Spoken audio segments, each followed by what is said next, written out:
Thank you so much for being here, and for continuing to be here, and for those who just joined us, welcome. For the next panel, for our annual roundtable, we're pleased to focus on the interaction between workers, industry, and the environment in West Michigan's history. The title of this panel emphasizes movement, the travels of seasonal workers, the transformation of the politics of environmentalism, and the way in which war impacted the presence or absence of agricultural workers locally, as well as the shifting sands of the land itself. The Kutsche office's mission is to give voice to diverse communities through history, and the next panel gives a broad view of the role different groups played in relationship to agriculture and the environment over the course of the late 19th and 20th century. Each panelist or para-panelist will have about 17-ish minutes, and then we'll have time for question and answer from the audience. When you do ask your questions, I want to remind everybody to please use the microphone. You can come up here, or I also have a handheld one that I'll bring around. This ensures that the broadest possible range of people can hear your question, and also that the question will be audible on the video recording of the session for people who couldn't make it here today. So now I want to go ahead and introduce our panelists. In just a moment, we will have, Jennifer's going to be first, so I'm going to pull up her presentation in just a minute. Jennifer Tompkins will be first in just a moment.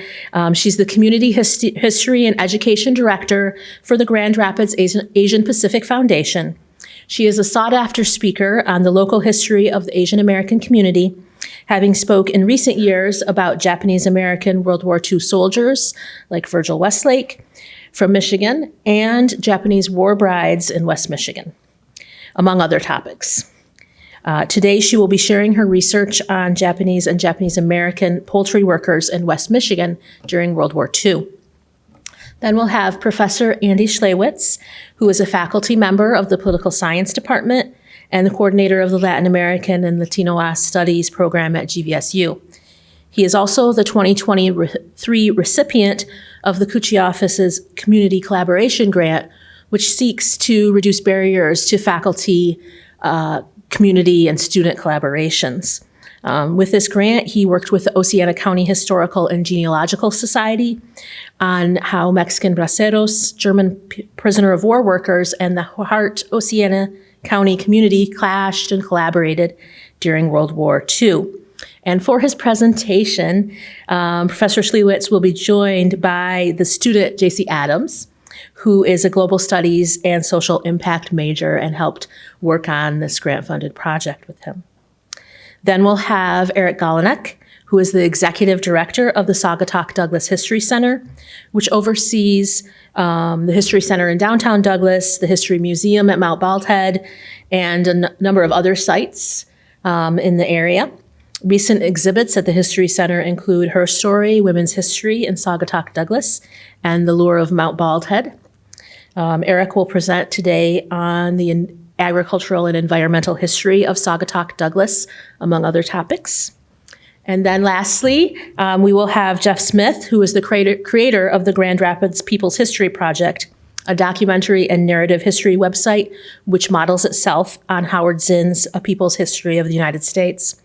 His goal with the project is to cover the history of social movements in Grand Rapids so that current activists and community members can access the historical context for their struggles. He is also the author of a recent book, A People's History of Grand Rapids, which presents selected topics from the website in printed form.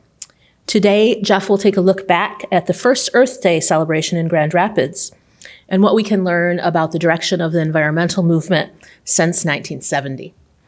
So I would like to join you all in welcoming our panelists, and I'll bring up the presentations. Thank you, everyone. I'm setting a stopwatch for myself so I don't go over my time. This is a topic that I'm very, very passionate about, and so I could easily go on way over time. So I'm just going to set that over here. My name is Jennifer Tompkins, and I am the Director of Community History and Education for the Grand Rapids Asia Pacific Foundation. And anyone who has Is anyone familiar with that association or with the festival that takes place in June? Couple people? Okay, so traditionally, Graph's main event has been the festival that takes place in June, but starting in the end of 2021, we decided that we wanted to have an educational component, and I actually started researching the Asian and Asian American community of West Michigan when I was here at GVSU. So it was kind of nice to come back to the campus. With that said, I'm going to get started on the presentation. So just touching on that a little bit again. So our mission at Graph is to shape a vibrant, inclusive, and thriving community where cultural awareness, economic empowerment, individual growth, and community education intersect seamlessly.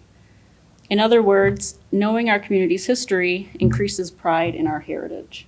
Okay, now in talking about anything that has to do with Asian or Asian American history, you can't get around the fact that unlike other immigrant groups that arrived, there was a lot of legislation that really limited our ability to immigrate, to naturalize, and to start families.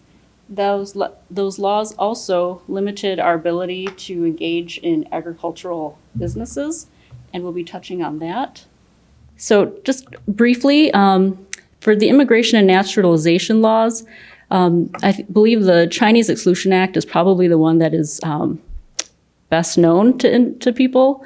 But there was also the Immigration Act of 1924, which outright banned Asian immigration.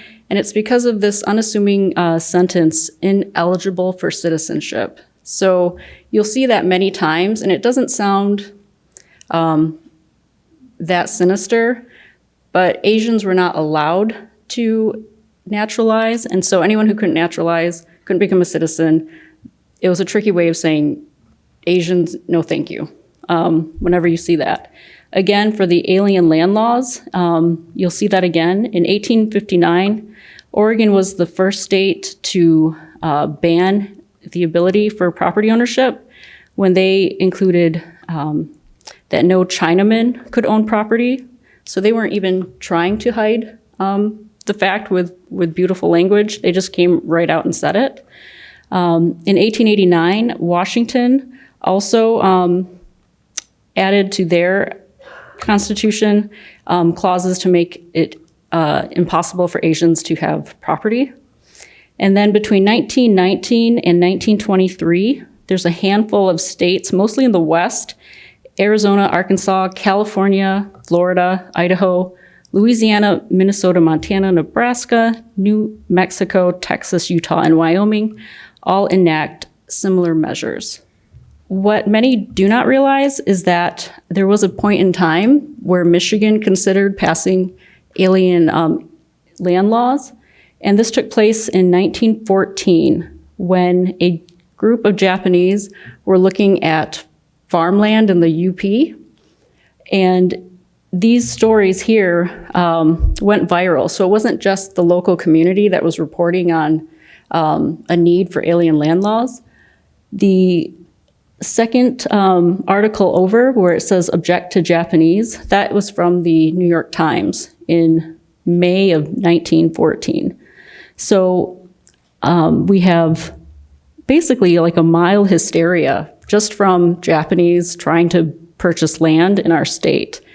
It didn't calm down until the census, the government of Michigan, so the state legislature, released census documents showing that there were only a handful of Japanese in the state at that time, so that people did not have to worry about a horde of Japanese taking over vast land holdings in Michigan.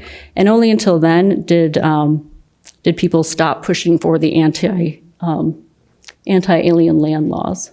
Another contribution of Asian Americans to agriculture in this area. So between 1902 and 1925, there were a string of farms that were started and maintained by the Chinese community here in Grand Rapids. There was also a farm in Mattawan and then another one just near Battle Creek. And the farm in the West Michigan area near Grand Rapids was just south of Burton Street and belonged to this gentleman here. Chan Hoi has been called the king of Grand Rapids Chinatown. And the poster here on the left is on our graph website. It's part of a series that we call Origins, where it's just a one-page document with a lot of information on individuals who have contributed to West Michigan history. The second photo is currently what is today Mojo's. You can see the chop suey sign attached to the building. It's a little harder to see in this photo, but also where Bull's Head Tavern is located today was another chop suey restaurant that Chan Hoi owned. And so there's another sign that you can see, it's kind of shadowed, that says chop suey as well. He, in addition to his chop suey restaurants, he had a handful of laundries, he had a grocery store, and he also had a wholesale retail company. Up in the top corner is the Hotel Hermitage, and that was one of the first laundries he had. It was actually located right near that building. And when you look at the wholesaler article, he would sell produce to other Chinese, so other chop suey restaurants, grocery stores. He had connections throughout Michigan and even in Cleveland, Chicago, and Buffalo, New York. And all of this fed into his ability to start a farm, and you'll see how all of the different companies kind of work together. So here's an article from the Grand Rapids Herald announcing his farm, and it says, "Natives of the Orient will clear the land and engage in raising all kinds of vegetables. Many of those vegetables found their way to chop suey restaurants and also to his wholesale business." And it says that Chan Hoi leased the farm from John Moran, who was the manager of the Fuller Estate. John Moran also happened to be the property manager of the Hermitage Hotel, where Chan Hoi had his longstanding laundry. So Chan Hoi, when you study him in particular, he was quite the entrepreneur, and he was also quite a social butterfly. So I almost got a laugh when I saw that he had purchased the land for the farm from John Moran, because he had multiple business connections that always went through John. So here was just another one, but it was just his ability to network and maintain those relationships. Next, we have a 1907 Paris Township plat map. And in the article, it states that the farm is going to be established in Paris Township. And it also states that it is in Section 19 of that township. So here you see that, I'm not sure if you can see the writing, but you can see the 19, so Section 19. And right in there, one of those sections belongs to the Fullers. So John Moran, working on behalf of the Fuller Estate, was able to broker that deal for Chan to have 80 acres of farmland. In the next plat map is from 1920, and we see that the Fuller Estate is no longer in existence. I was not able to find when the farm, when he stopped farming the land, but we see that by 1920 it is no longer there. Some other farms that were in the area worthy of note. So of all the Chinese farms, the one that was the largest and probably had the longest history was a Chinese farm in Mattawan, Michigan, which is in Van Buren County. It's closer to Kalamazoo. And it was actually started by Chung Yen Company, which was based in Chicago. And they did, on a much larger scale, what Chan had started to do on his farm. They raised vegetables, and they employed all Chinese laborers, and they in turn took those vegetables back with them to their businesses in Chicago, and also they sold to businesses in Michigan as well. And that started in 1912 and was in existence until at least 1925. Another farm was located in Battle Creek, and that was the Long Lum Farm. And like the other two, he also had Chinese restaurants. And so it was a way of growing the produce that you would need to serve in your restaurants. And so it kind of started from there, but it also, they were able to sell that produce to other vendors. And it's just worthy of note that in Michigan, it was not very difficult for them to acquire land, whereas if they tried to do this out west, it would have been nearly impossible, or they would have been, they could have been subjected to violence, was something that happened quite often when Asians tried to acquire land. But here in Michigan, it seemed relatively easy for them to at least rent the land that they were going to use. Okay, and the next one is on the poultry work. Okay, so many people, myself included, I had never heard of chick sexing. Has anyone here heard of chick sexing? Okay, I see a couple of people. Okay, now if you're from Zeeland, Michigan, you may have a better chance of knowing what chick sexing is. It seemed to be quite the hotbed of chick sexing, not just for West Michigan, but it was kind of an authority on the subject. And one of the reasons it was an authority on the subject is there was a large, when I say large, I'd say maybe 10, but large for our numbers, of Japanese and Japanese Americans living there at the time. It's kind of an interesting story. I was actually researching the Nisei soldiers, so the Japanese American soldiers of World War II, when I came across this story on chick sexing. Because some of the chick sexers were actually soldiers in World War II as well. And I was able to talk to one of the family members. So she was a little girl when her dad and her uncle were involved in this industry. And what she said is that they were very fortunate because when the government made the decision to incarcerate Japanese and Japanese Americans during World War II, her family was not in the excluded zone because chick sexing was a seasonal job. And so they just happened to not be on the West Coast when the gate closed. And that's why they were able to have some normalcy during that time. But many chick sexers were incarcerated, and you can see that multiple college programs wanted to create chick sexing classes because they had to make up for the loss of Japanese chick sexers. And the reason for that is chick sexing is a technique that was developed in Japan in the late 1920s, early 1930s. And it actually makes a lot of sense when you think about it. It was a technique that they would do that could tell the difference between a male and female baby chick, which would be a great advantage to farmers because if you are trying to raise chickens for meat, you can have the male chicks, and if you want egg-laying chickens, you probably don't want male chickens. So having the ability to know right after the chick was born was something that was highly sought after. And many of the chick sexers were Japanese Americans who brought the knowledge over to this country from Japan.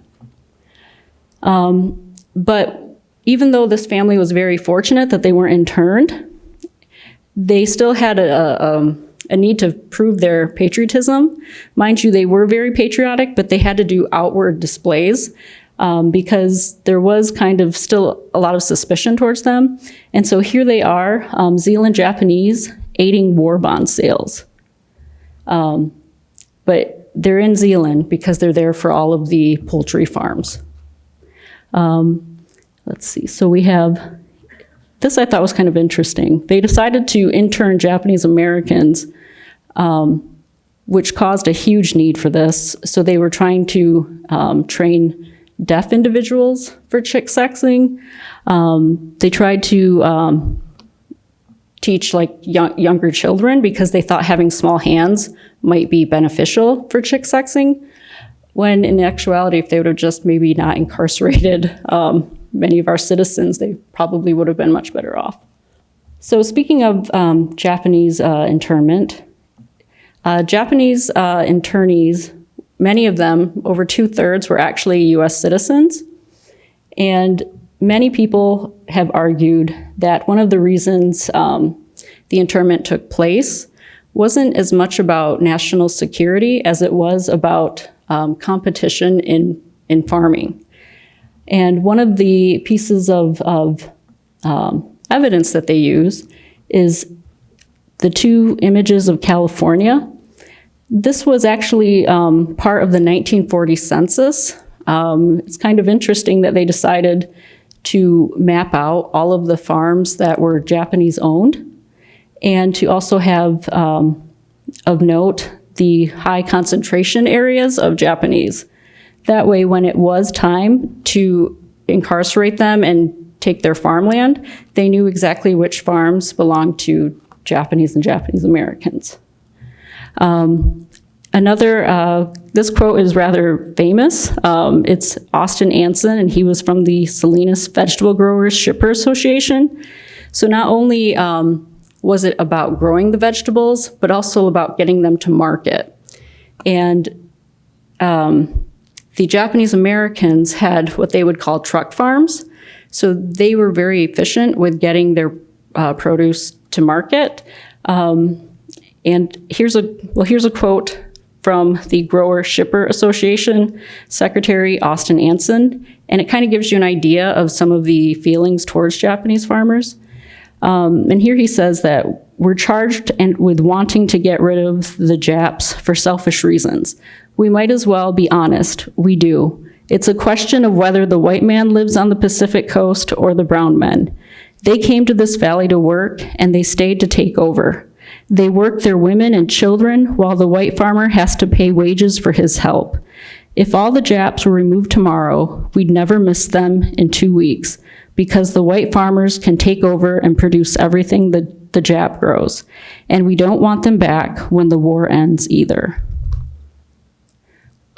I think it's pretty self-explanatory how he feels about the Japanese farmers. But let's take I don't think you can see it on the graph, but I thought it was important to include.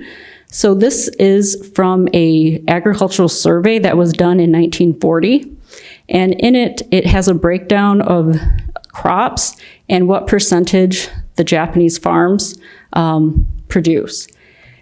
And in all, the Japanese farms actually made up nearly 40% of the vegetable crops.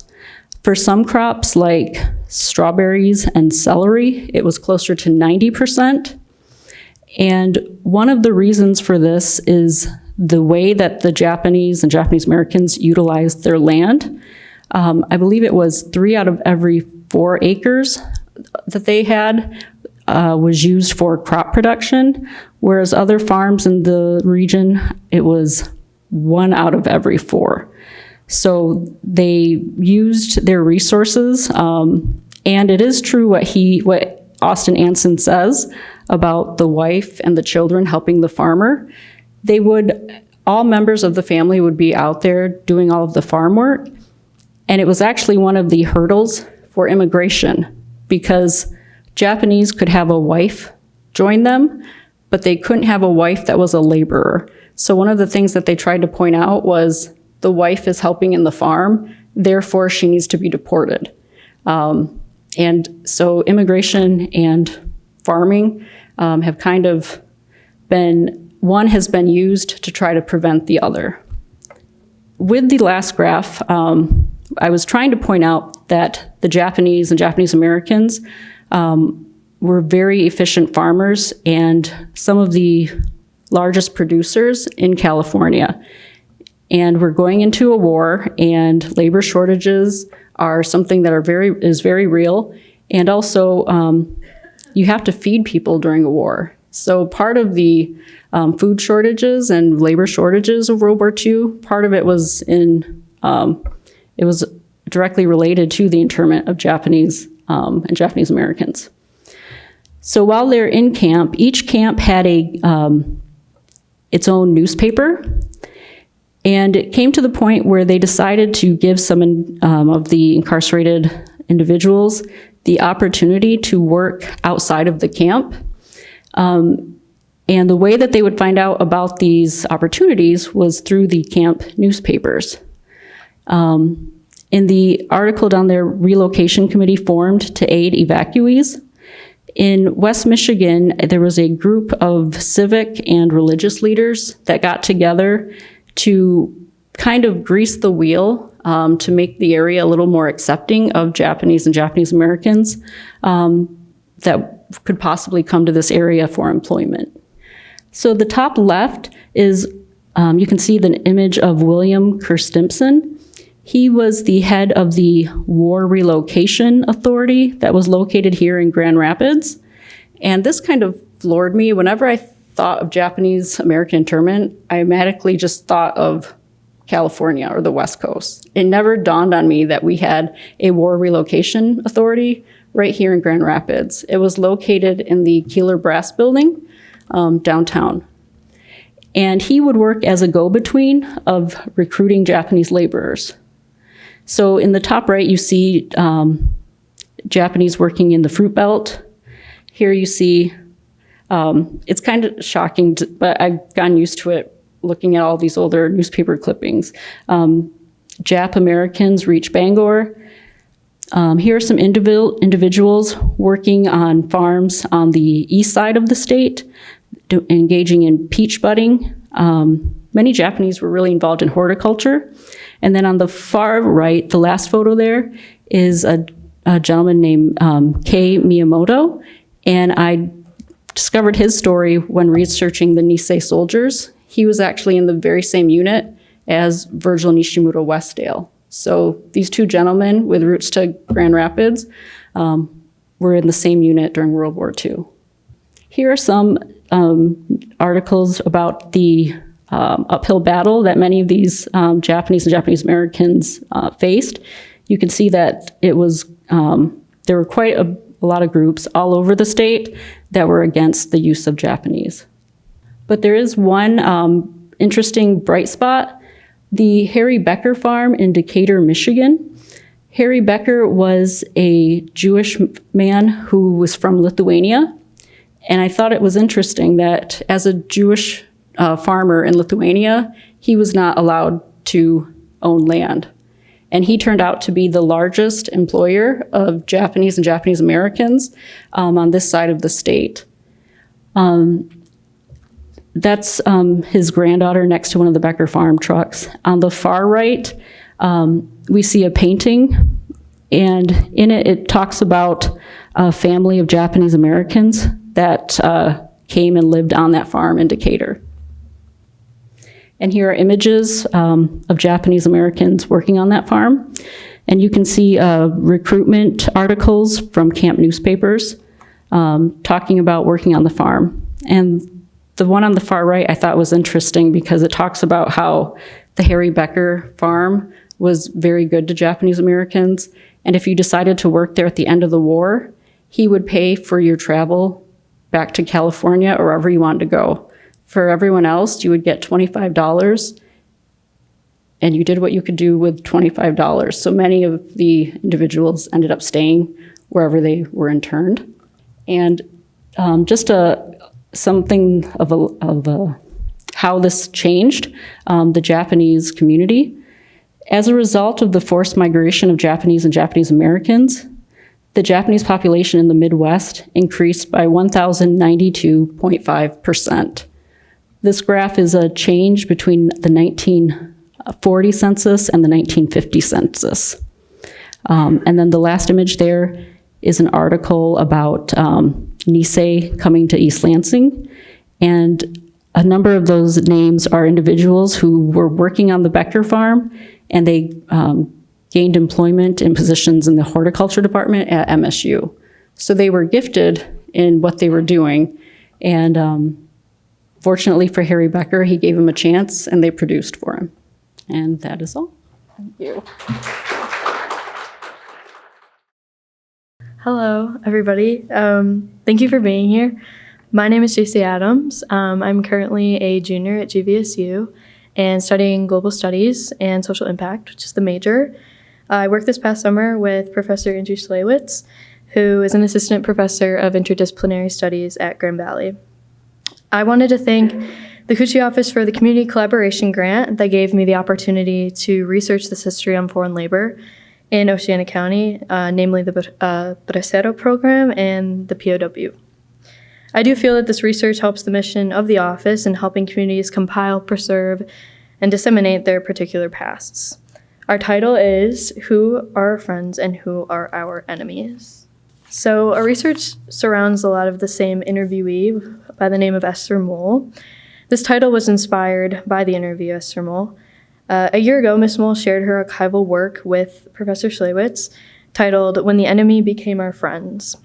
And this sparked our interest on the different narratives between Mexicans and Germans during this time. Throughout our interview, Ms. Mole told us about her life. She was born in 1931, and that puts her now at 93 years old. She talked about her life on Centennial Farms and how being an only child was quite lonely at that time. She also told us a story about how she drove her grandfather's Model A Ford from the age of 10, and she was desperate to tell her family about what had happened because of how proud she was of herself. Though, through her account, she did help us in attempting to solve the mysteries surrounding POW and migrant labor. And on the screen is the beginnings of our interview with Mrs. Mole. So, our overall mysteries. So the first one was, there was prison of war labor in Oceana. We were surprised along with locals and people living outside the county that so little was known about this. Number two, in Ms. Mole's archival collection, there was a county report that talked about troublesome Mexicans and hardworking POWs. We wondered what George W. Burton, who authored this particular report, meant by this. And at the time, he chaired the Emergency Farm Labor Program in 1944. And three, we also found Ms. Mole's archival work title, When the Enemy Became Our Friends, fascinating. So we wondered what the equivalent would be for Mexican migrants. Would it be never enemies, but were they ever friends? So our question, number three, was what explains the different ways of remembering Mexican migrants and German POW labor? So a bit about Oceana County. How many people know the county? So a lot of people. And so when you think of the county, what do you associate it with? Asparagus now, right. So actually back in the 30s, there hardly anybody was growing asparagus. That's a more recent development. But it is incredible. I went out and we both saw them harvesting it. And, it was pretty amazing how difficult that work is. But it's always been an agricultural county. It was designated by the U.S. Census as 100% rural.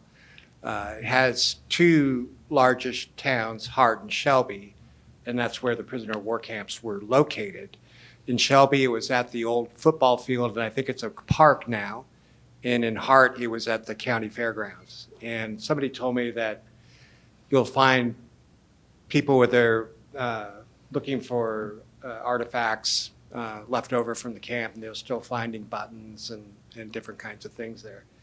The population isn't all that large. It's not the smallest county in terms of population in the state, but it's not near the largest, and it's overshadowed by like Muskegon, Grand Rapids, of course, Grand Haven, even Ludington.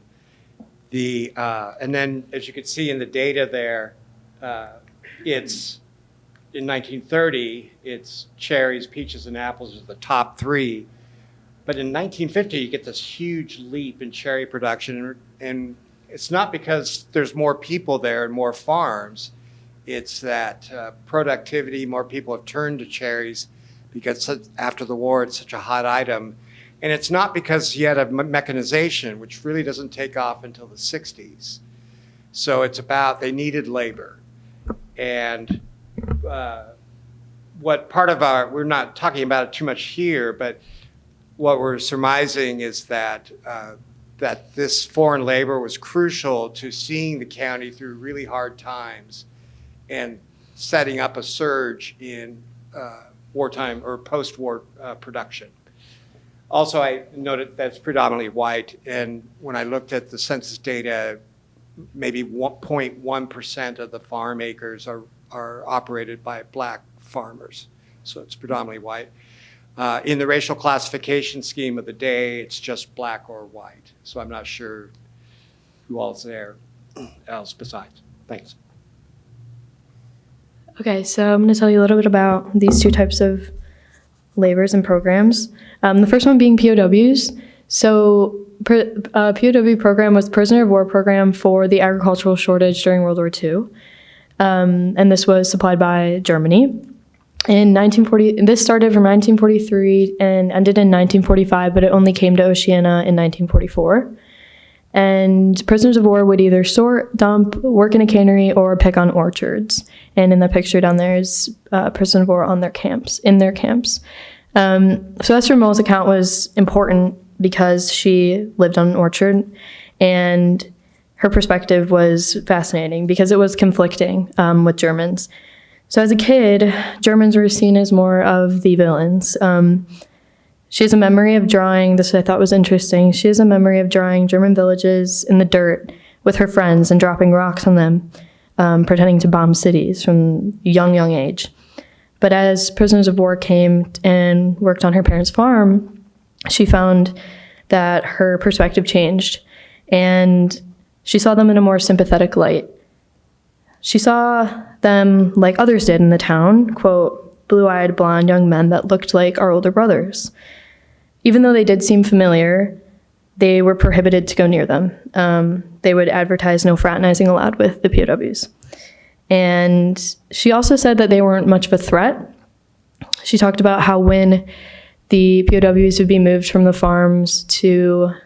camps to her farm, that the guards would sometimes chip in on the POW work. So they would lean, she said, quote, one of the guards leaned his gun against the tree and started picking the cherries with the POWs.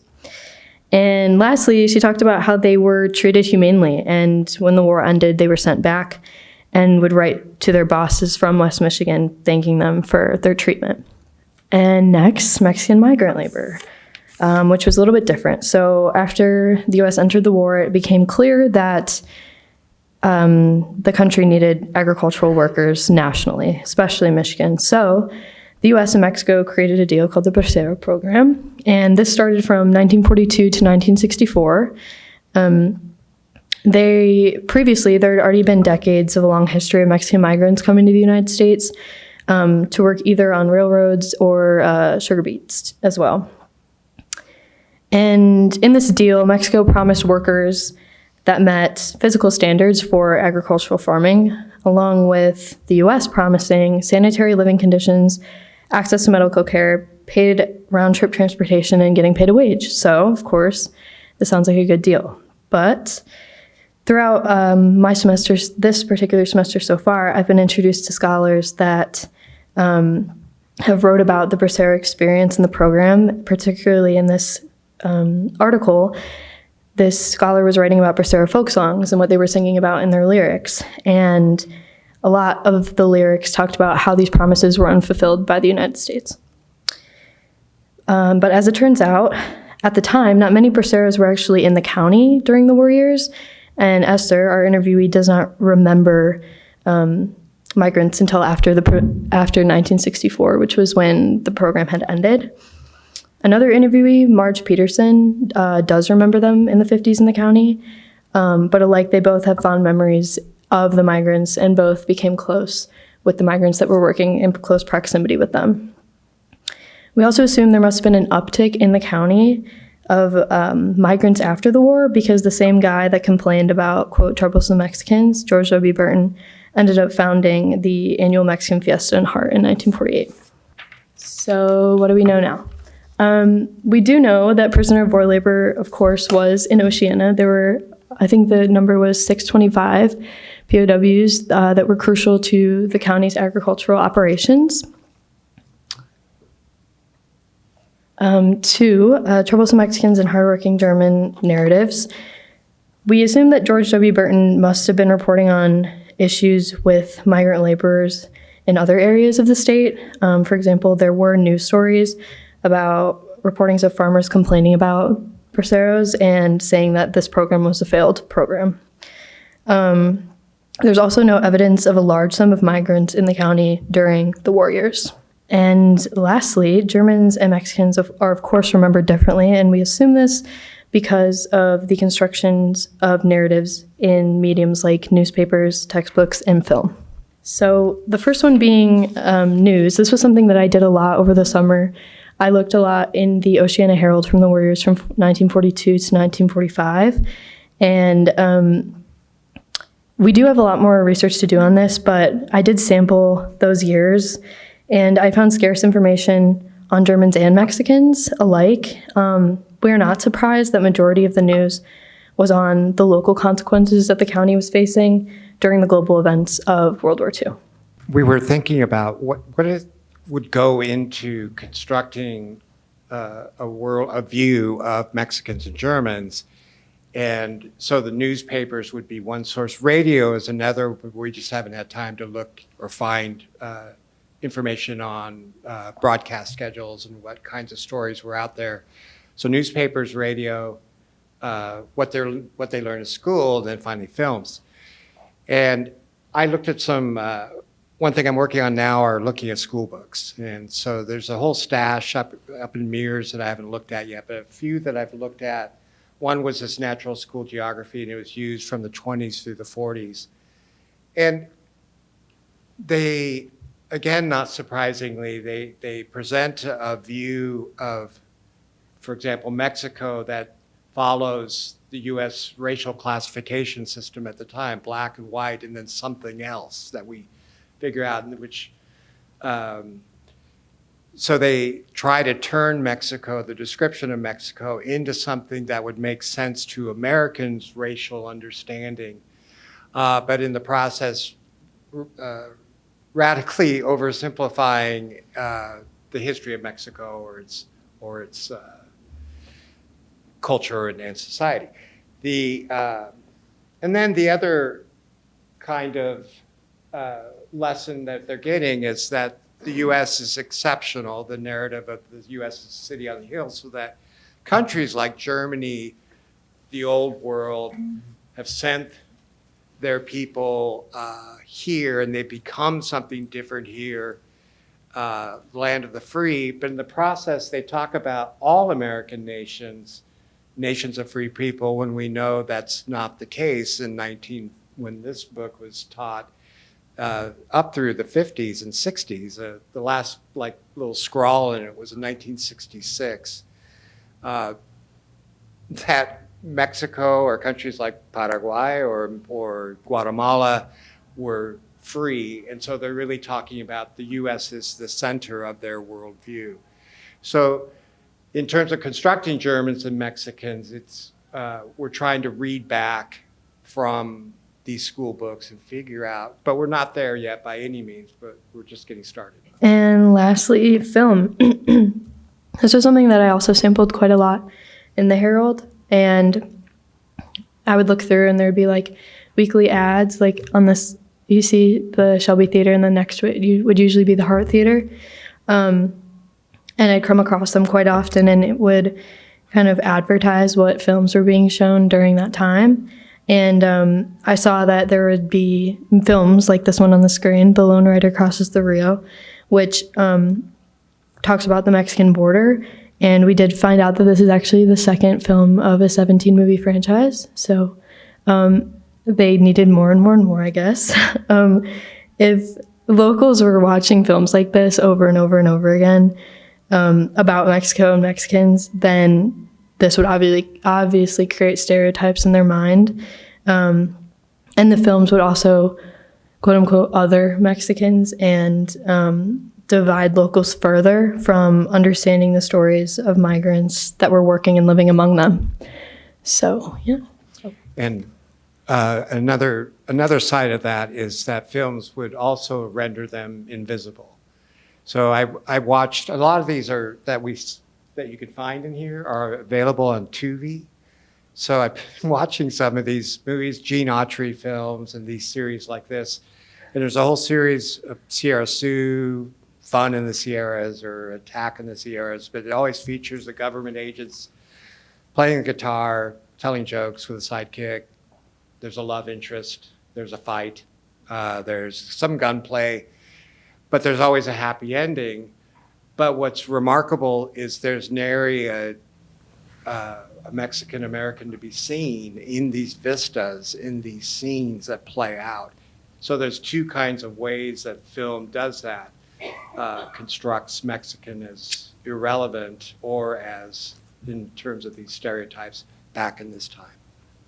Okay, and then I wanted to say thank you for your time and for the opportunity from the Kutsche office, and we look forward to your questions and comments. Thank you so much.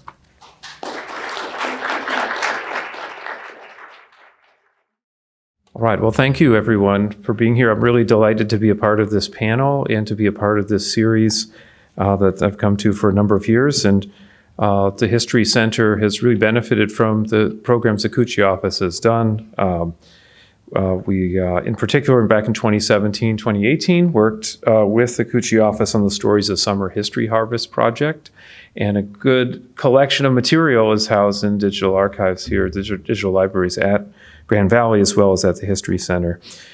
So my program today is really a way of thinking about the history at the Lakeshore and some of the sources we have. And I'm going to try and share some just interesting materials with you about the history of Saugatuck and Douglas, and also raise some ways of thinking. My talk today will explore ways of seeing in several ways. My background is in art history and visual material culture studies, as well as the museum world where I live today.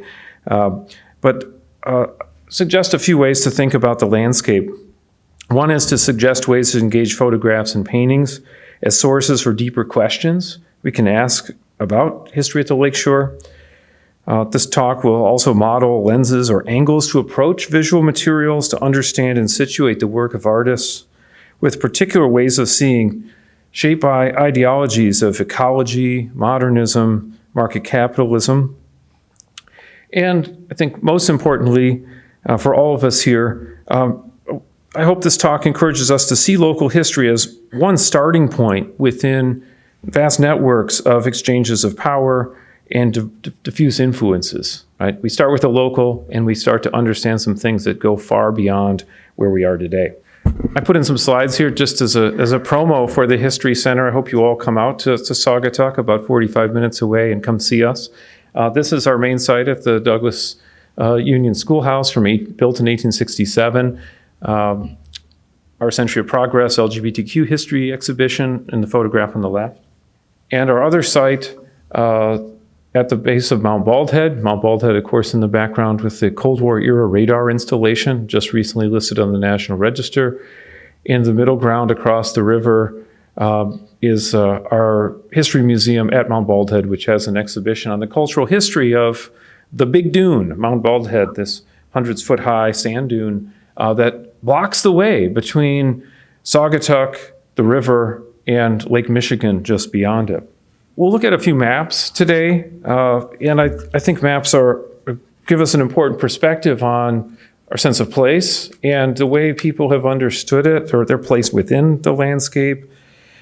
This is a modern view just to help you all see where we're describing, but this modern view also sets the stage for us and I think highlights, the importance of the interstate highway and of land transportation, of federal investment in transportation in the 20th century, and this sense of a larger region in these different metropoli that of which Saugatuck is connected. We can look at this map from 1844, which is one of the earlier artifacts in our collection, and we can see both the similarities and some distinctions between the Google map and this one. This was a traveler's map. You might be able to kind of piece it together. That leather booklet that you see, that black rectangle on the right-hand side of the frame, this map would have folded into that case originally. So someone could have fit that in their pocket and used it, relied on it much as we might rely on a smartphone today to find our way and find locations and plot our travels. Looking a little bit more closely, we can see West Michigan, where we are in Kent County and Grand Rapids, but we can also see in 1844 sort of the importance of river systems and the lakeshore communities and harbors on the lakeshore. You will recognize some of these, but you may notice if you look carefully, have good eyesight, that there is no Saugatuck or Douglas on this map, though they were well-established settler places by the 1830s. So we see Singapore on the map, a town of Breeze that's on the south side of the Kalamazoo River. These are interesting references. We'll talk more about Singapore. Many of you may be familiar with Singapore already as the infamous ghost town, or Michigan's Pompeii. That was established in 1836 and abandoned in around 1875. But the phantom settlement of Breeze on the South Shore is more of a head scratcher. No town ever existed with that place name except on paper.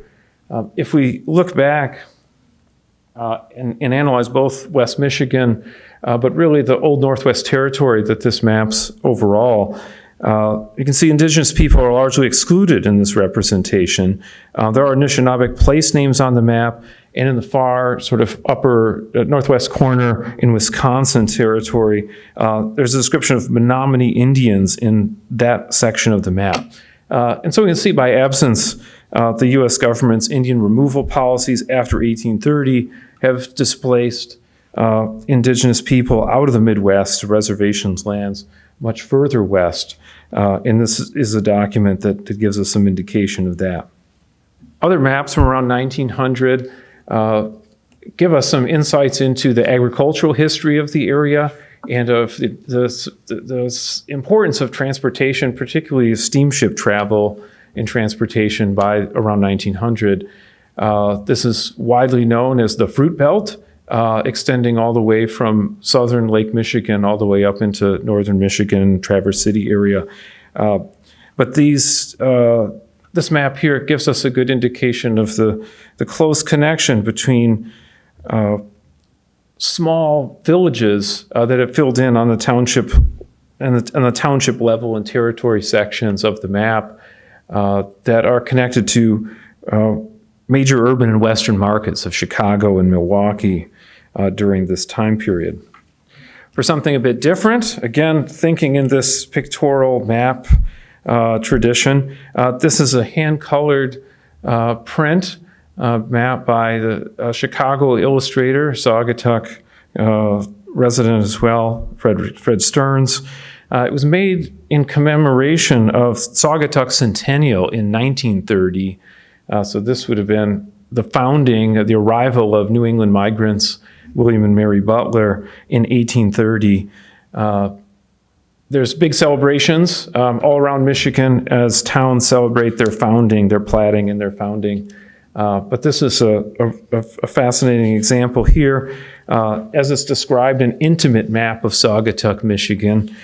We can see it's intimate and it has a sensuousness to it as well as we look at it. Flowing lines and watercolor wash of river and road, dunes and lakeshore, iconographies in the cartouche of Indian princess and classical Neptune references from art history century earlier, settler colonial imagery that evokes rights to the land and the bounty of water as we look at this here, and just the overall sense of a tourist wonderland, right, in 1930 here, right? The kind of modern transportation and entertainment and recreation are really central as we look at this map.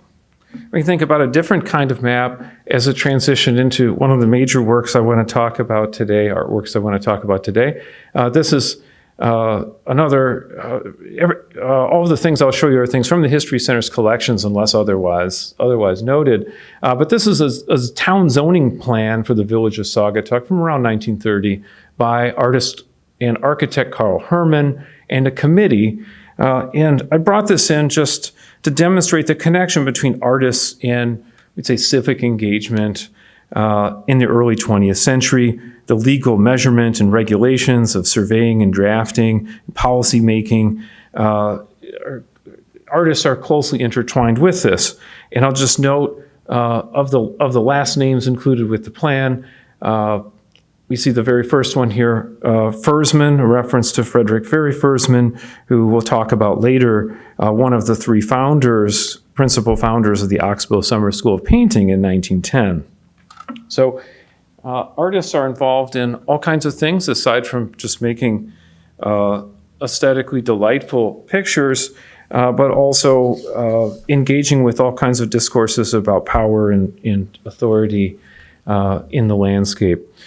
So this is a delightful painting that I want to share with you and a key source for the talk today.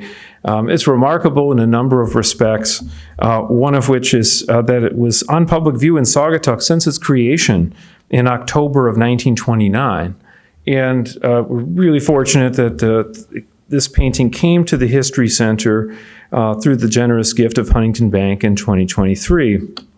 The painting captures key elements embedded in the landscape of the 20th century in Saugatuck and was on view at the bank, which we can see this reference here from November 8th, 1929. Fruit Growers Bank has two fine paintings, and it goes on to describe this painting as well as a second painting and concludes saying, lovers of art should drop into the bank and view these paintings. Here's German immigrant artist Karl Hermann, painting in the dunes, and the second of these paintings, titled Autumn Symphony, also painted in 1929. Karl Hermann is arguably Saugatuck's most famous artist. The architect and painter left an impressive legacy around Saugatuck and across the country. Moved to Saugatuck in 1920 after spending time in Chicago prior to that. And he and his wife, Christiana, traveled to the desert in the American Southwest for the first time in 1927, and then went on to live and work between Saugatuck and Riverside, California, the Palm Springs area. I want to approach this painting in a couple of ways, and we think about it as a way to understand the landscape at the lakeshore in the early 20th century. First, this is a topographic landscape. It's a careful depiction of river, dunes, forest, and lake. It's an example as well of picturesque naturalism in an art historical sense, of artists capturing a specific place and time influenced by deep artistic traditions of landscape painting, most significantly in Saugatuck of the Barbizon School of Impressionism and American landscape painting of the late 19th and early 20th century. And it's a pictorial record of cultural resources in the landscape in relation to each other. And these would be the dunes. You can see on the far left in the distant background, Mount Baldhead, which we saw at the beginning of the talk today in photograph. We can see the big pavilion dance hall at the center of the composition, Saugatuck churches and notable homes, the Saugatuck Fruit Exchange with its monitor roof near the right-hand side of this particular image, and save for another talk, the Blue Tempo Jazz Club and Bar before it became the known gay, straight establishment in the 1960s. The story of the paintings, both of these paintings are interesting ones too. The context of their creation and patronage is itself part of interest of a good story. The Gerber Farm, referenced in the article, where Hermann painted the work, was owned by the then president of Fruit Growers State Bank in Saugatuck, D. Milton Gerber. It's unclear if he was commissioned to paint the work or if Gerber took an interest in the painting, and that's how it ended up at the bank. The timing of the work is remarkable, though. Based on notes on the back of the painting and the newspaper stories, it appears Hermann went and created this painting or finished it 2 days after Black Thursday and 3 days prior to Black Tuesday of the stock market crash, understood as the start of the Great Depression. Also interesting, Gerber died of a heart attack on November 11th, 1929 at the age of 67, just 2 weeks after the painting is dated and makes its debut. So it's an interesting story of how these really remarkable works became a kind of quasi-public art in Saugatuck at the Fruit Growers Bank at the sort of darkest moment in the history of finance, right? And that's a question to sort out for another time. But looking at the broader body of work, interesting questions to ask. We get a sense of Saugatuck as a place that has a very layered history and one that has that Herman has some insights to share with us. This is a study for a mural which Herman executed for in the city of Paw Paw, Michigan, just to the south along the lakeshore, in a junior high school. And this is what's written about it in the local newspaper in 1934. The mural was one of the finest things Mr. Herman has done and shows in the foreground the mighty forests of Michigan, its lakes and rolling country, its vineyards and orchards and rich farms, its mighty highways like ribbons against the green, and its railroads, all leading to the splendid city in the background. A dream city, typical of the cities of Michigan, made powerful and beautiful by the products of her fertile countryside. And it's a fairly straightforward visual analysis, I think, to connect that description to the program that Herman has painted for us here. And it says some things about this belief in positivism and modernity during the 1930s, and the specific relationship and the passage of time and space between forest, we'd say kind of primeval dune forest, to the succession of orchards to the industrial metropolis, right, and commercial metropolis that we see here. We mentioned that Herman spent significant time out west, traveling there quite early in the 1920s by automobile, and he was as well known for his Grand Canyon and desert scenes, certainly outside of Michigan, as he was for his lakeshore paintings as well. It seems clear to me that his understanding of the weathering of the patterns of weathering and change were really significant to his understanding of both the Grand Canyon desert landscape and to his time in Michigan.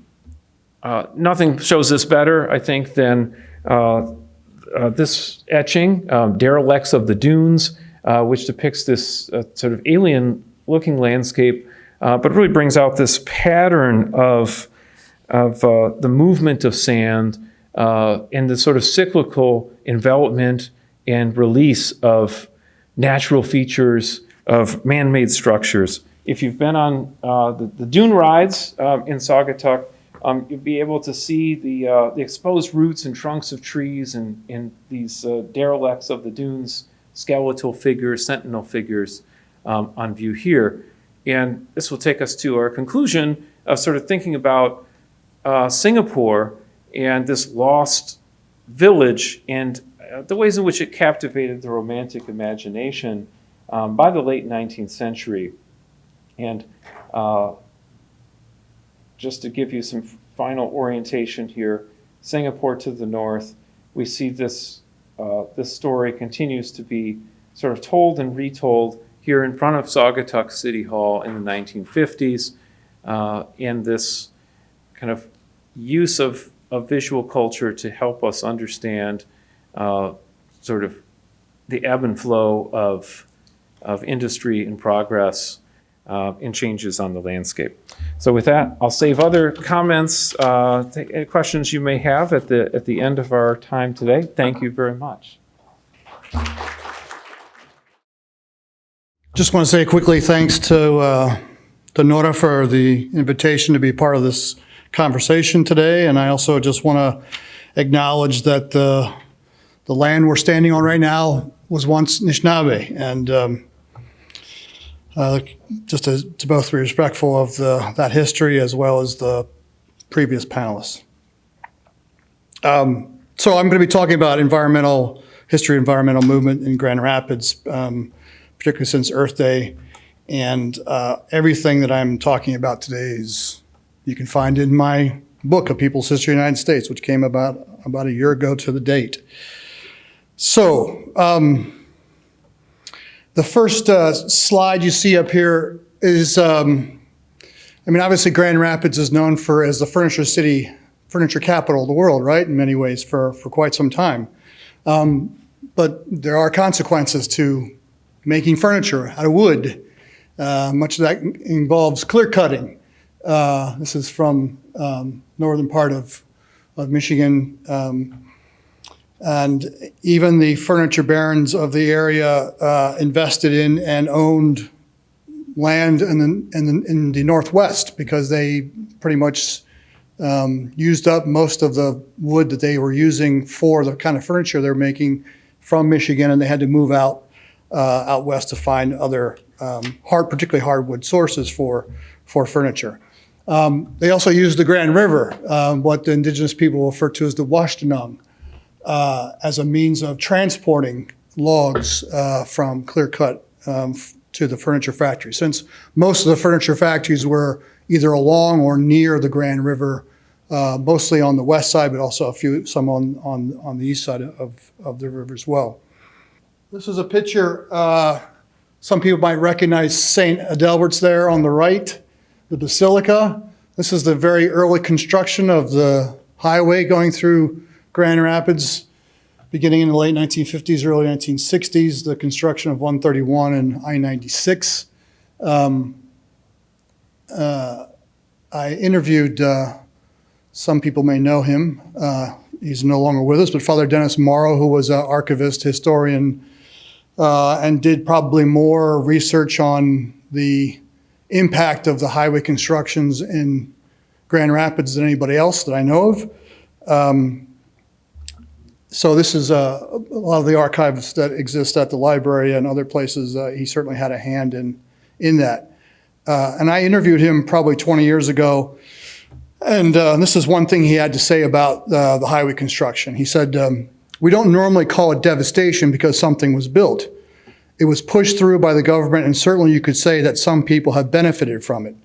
However, if the devastation from the riots of the 1960s had been nearly as great as the devastation wrought by the freeway construction, they would have called the riots an all-out war. The number of dwellings that were destroyed during the riots were infinitesimal compared to those destroyed during the freeway construction. You can look at virtually any city where freeway went through it. The older housing stock and everything around the freeway became undesirable as a place to live. Now this is near St. Adelbert's, this picture here. And so that mostly impacted, so the displacement of families here was mostly German, Lithuanian, Polish, etc.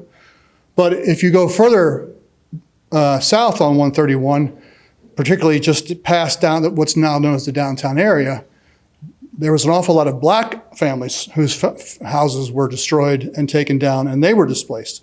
And proportionally looking at the population of Grand Rapids in the late 1950s, early 1960s, there was a disproportionately higher impact on black families than there were on white families, even though we don't tend to think of it as that way.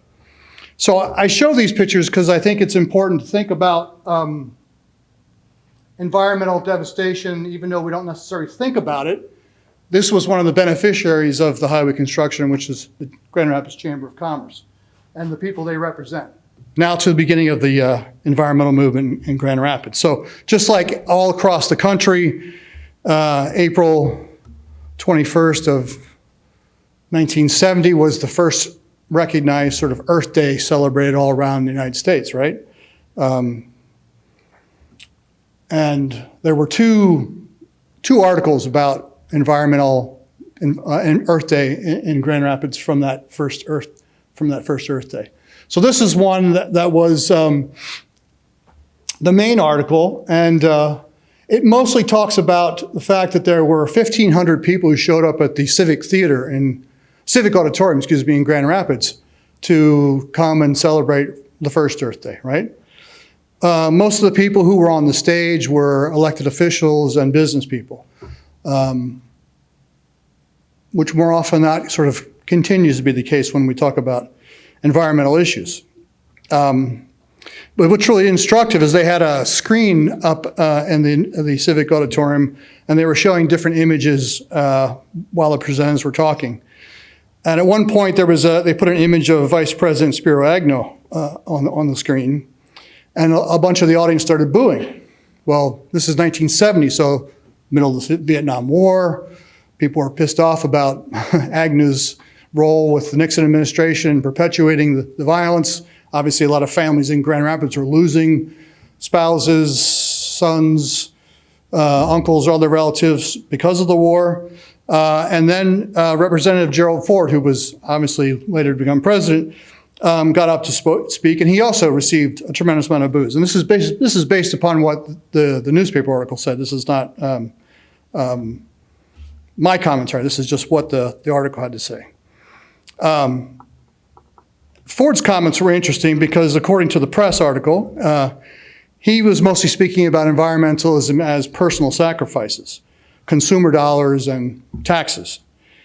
He suggested we should reduce pollution from the internal combustion engine. And then he went on to claim that Nixon, along with the private sector, would be creating a virtually pollution-free automobile within 5 years. This is 1970. I mean, it would have been great if that had been the case, but it didn't happen, right? So that's mostly what happened at this sort of gathering. People went to hear speeches from people mostly in positions of power, both economic and political, and there wasn't much conversation with people who were doing work on the ground. The second article from that day has to do with Grand Rapids Junior College when it was Jacey, not Cece. So there were students who organized and did a protest outside of a meat plant that cured meat, right? So the smoke that was part of the problem. And this came about not just because they just thought it would be fun to kind of do this or because they were against the slaughtering of pigs, but because some of them were from that neighborhood where the pollution was prevalent in Grand Rapids. And what I think is interesting about both of these articles is that I think they in many ways sort of juxtapose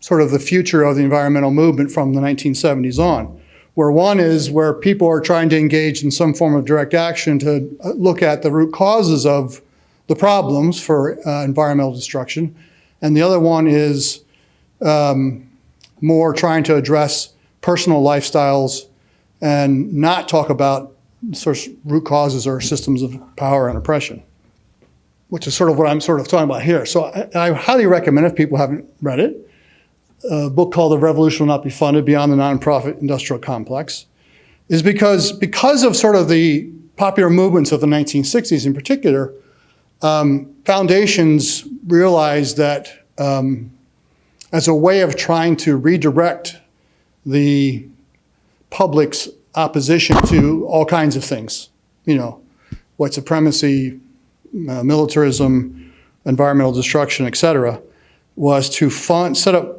providing grants to folks who were interested in doing traditionally what was social movement work, which then led to nonprofits.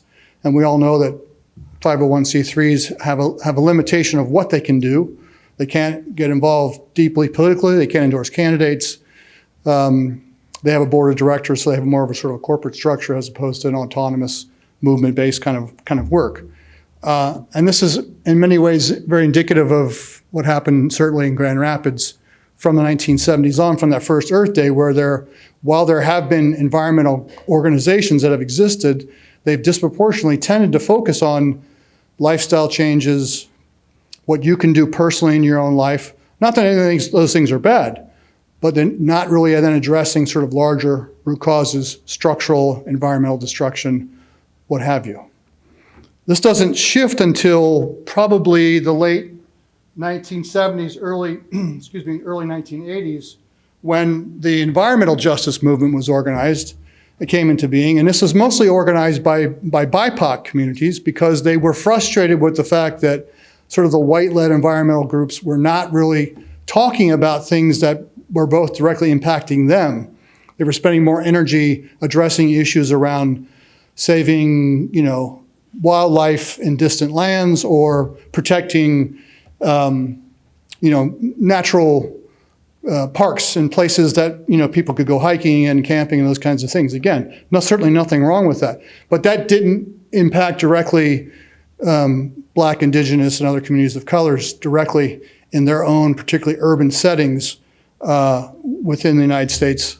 And so they crafted their own principles, which I think are really powerful. And if people aren't familiar with it, you really should Google it and read them. But I'll just give you an idea. There were 17 principles within their initial document, and they were calling for things like decolonialism.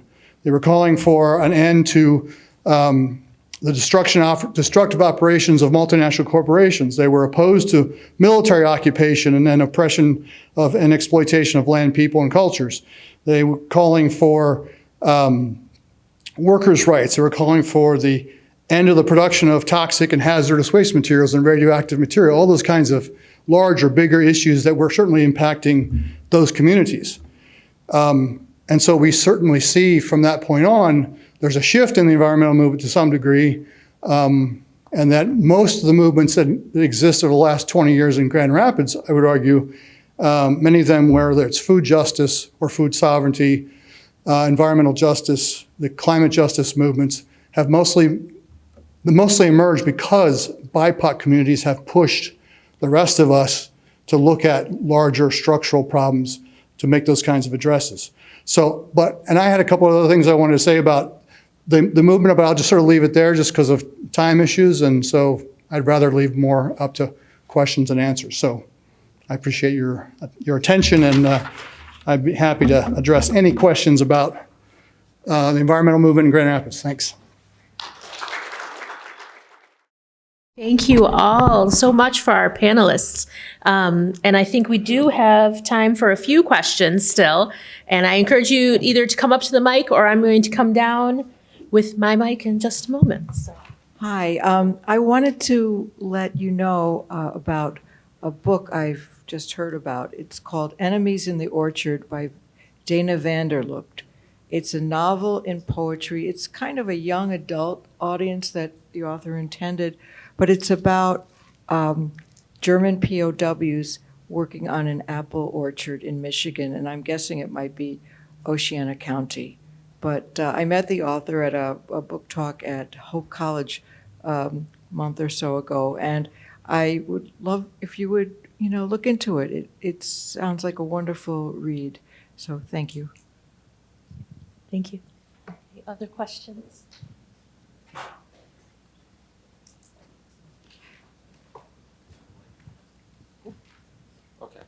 Thank you, everyone, for your presentations. They were all really great. I do have a question for Jacey and Andrew. So remind me of your interviewee's name?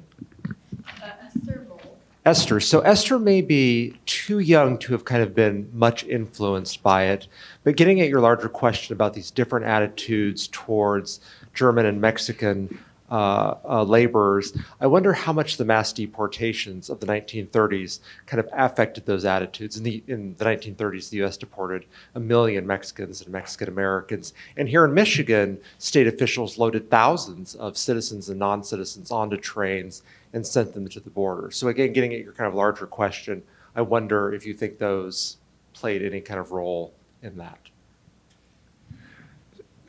So there's barely a ripple in the local news about it. So Jacey was looking at later years, but I did look at, did quick searches for references to Mexico, Mexicans in the Oceana Herald from the 20s through the 30s.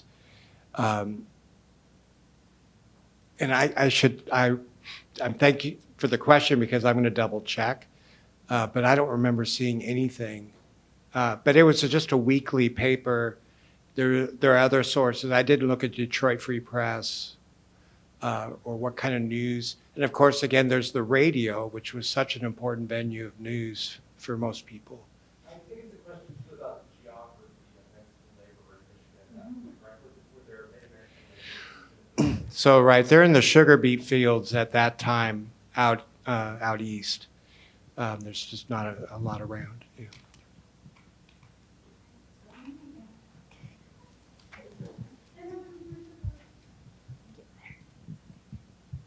And it's timely that you mentioned sugar beets. I just moved from east side of the state to the west side and doing a lot of research. I'm at the Holland Museum, and there was a story written in our 3-volume history about how migrant workers were in Holland during the sugar beets. And then when the threat of gas rationing came along, they did not come back up. They were afraid they'd get stranded up in Michigan and wouldn't be able to get back home for the winter months. And the women, the Rosies, went out and brought in the sugar beet crop and processed millions of pounds of sugar. But I also wanted to ask about Singapore, because tonight there is a lecture at the Michigan Maritime Museum about lakes, rivers, and our white pine lumbering. And so that just fits right in with our missing Singapore. So can you share anything about that story? Sure, yeah, thanks. Just a embarrassment of riches of history programs going on right now. So, yeah, Singapore is such a fascinating case. It's probably the number one question that I get, the research question that we get. People want to know, particularly media folks want to do stories about it because there's just kind of an insatiable appetite. People want to know more about this city that's buried under the sand. Lots of, as I alluded to, lots of mythology about Singapore and the extent to the preservation of what's there, or the extent to what was there before 1875 when the mills left and went to St. Ignace. They hauled equipment by ship up to St. Ignace, and the Mackinac Lumber Company operated for almost 20 years, cutting pine forests of the eastern UP. But in part, what the connection I would make just briefly with what I showed you is that it's a very peculiar landscape along Lake Michigan and in the dunelands. And the sands and the dunes are always kind of fluid, right? Are always sort of shifting, and the lake levels and river levels are constantly changing the landscape and recreating it, which I think is a really powerful metaphor for thinking about landscape in general, which is something that's experiential and that should be understood in terms of time and is not static. And I think much of the history of Singapore speaks to that, but also the moments of discovery and reburial of shipwrecks or of abandoned settlements, ghost towns along the Lake Michigan shoreline and the dunes themselves are all part of that story too, and part of a broader ecology. So I didn't get to... I wonder about the ecology. I mean, if the lumber just hadn't been all removed, would the city have, would the sands have covered the city?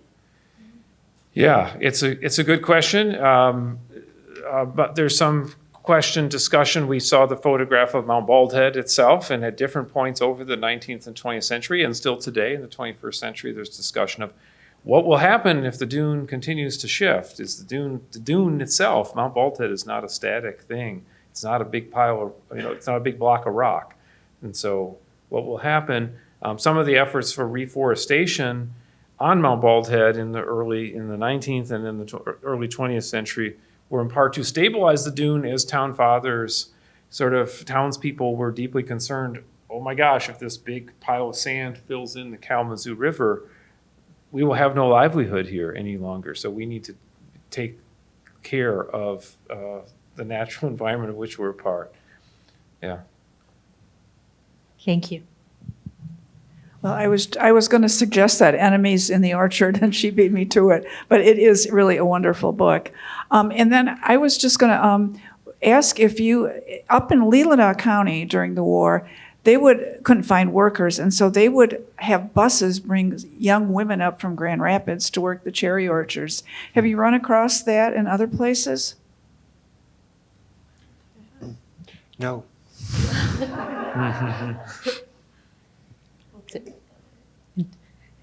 a lot of movement during the war for agricultural labor, for sure, all across the country and in Michigan as well. I think we have time for probably one more question.